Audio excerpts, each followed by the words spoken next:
اللہ تعالیٰ نے قرآن میں فرمایا الشیطان یعدکم الفقر ویأمرکم بالفحشاء، شیطان تمہیں کیا کرتا ہے؟ تمہارے سے فقر کا وعدہ کرتا ہے، تمہیں فقر سے ڈراتا رہتا ہے، اور کیا کرتا ہے؟ بے حیائی کا حکم دیتا ہے۔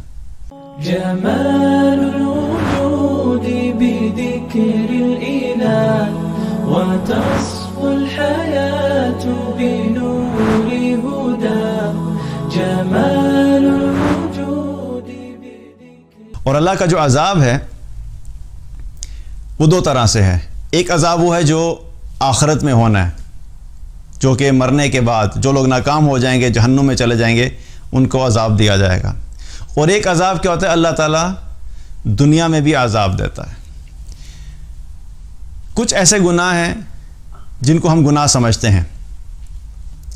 نماز کا چھوڑنا کیا ہے؟ کبیرہ گناہ ہے۔ سود پہ کاروبار کرنا یا سود کا لین دین کرنا یا سود سے ریلیٹڈ کسی بھی ٹرانزیکشن میں انوالو ہونا، وہ کیا ہے؟ کبیرہ گناہ ہے۔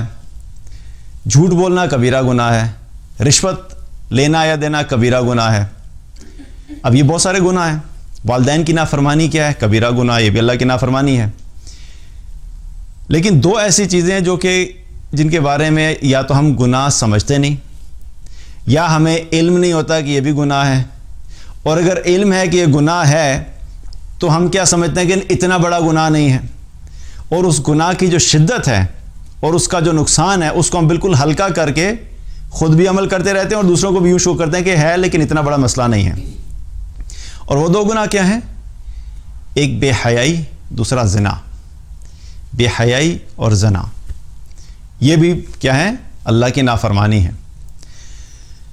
اللہ تعالیٰ نے قرآن میں فرمایا الشیطان یعدکم الفقر ویأمرکم بالفحشاء، شیطان تمہیں کیا کرتا ہے؟ تمہارے سے فقر کا وعدہ کرتا ہے، تمہیں فقر سے ڈراتا رہتا ہے، اور کیا کرتا ہے؟ بے حیائی کا حکم دیتا ہے۔ بے حیائی کا حکم دیتا ہے۔ تو بے حیائی کا حکم کہاں سے آ رہا ہے؟ شیطان کی طرف سے آ رہا ہے۔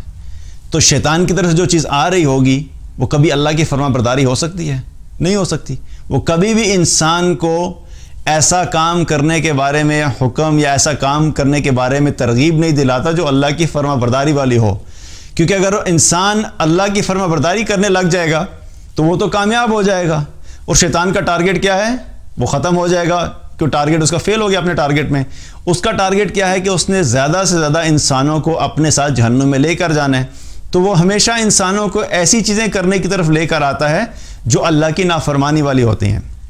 تو یہاں پہ بھی اللہ تعالیٰ کیا فرما رہا ہے کہ شیطان انسان کو کیا کرتا ہے؟ بے حیائی کا حکم دیتا ہے۔ اور ایک اور جگہ اللہ تعالیٰ نے قرآن میں فرمایا وَلَا تَقْرَبُوا الزِّنَا إِنَّهُ كَانَ فَاحِشًا، زنا کے قریب بھی مت جاؤ، بے شک یہ بڑی بے حیائی کا کام ہے۔ تو زنا کو اللہ تعالیٰ نے کیا فرمایا کہ یہ بھی بے حیائی ہے۔ تو یہ دو چیزیں ایسی کیا ہوگی؟ بے حیائی اور زنا۔ ایک حدیث میں آتا ہے نبی صلی اللہ علیہ وسلم نے فرمایا کہ دو ایسے گناہ ہیں جن کی سزا اللہ سبحانہ تعالیٰ انسان کو جلد ہی دنیا میں بھی دے دیتا ہے۔ کچھ ایسے گناہ ہیں جن کی سزا دنیا میں شاید نہیں ملے گی لیکن آخرت میں ملے گی اگر توبہ کے بغیر انسان چلا گیا۔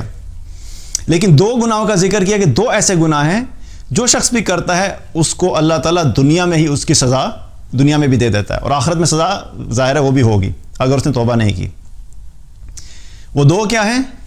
پہلی چیز والدین کی نافرمانی۔ جو شخص والدین کا نافرمان ہوتا ہے اس کو اللہ تعالیٰ دنیا میں ہی سزا دے دیتا ہے۔